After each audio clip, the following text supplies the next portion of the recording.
Islam has been trying to fill Khabib's shoes his whole career and he's been failing consistently. Khabib absolutely destroyed a prime Pori and gave him no chances, because people have successfully swayed the narrative around Islam as to be a better version of Khabib, which is disrespectful. Islam thought that Destin Pori was going to be a cakewalk, he was just going to go in there and finish him. He thought wrong, he realized who he really was, and that's why going into the fifth the scorecards were tied. Not only do we know that Khabib would never let that happen because they're a common opponent between them, but it's just so embarrassing that Islam would let that happen.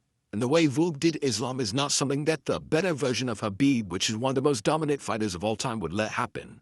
The closest thing we could use for that is when Hollow is in a fight Khabib, we already know what's going to happen. Khabib would finish him quick. So I don't want to hear this narrative that Islam is a better version of Khabib, because not only would Khabib beat Islam 10 times out of 10, but every single 10 of those fights, Khabib would have finished him. There's no way that Islam would be able to make it to the fifth round without gassing out with Khabib. All I can say is the common opponent between Poirier, and seeing both of their performances, especially a prime Poirier versus the old Poirier, we already know who's better.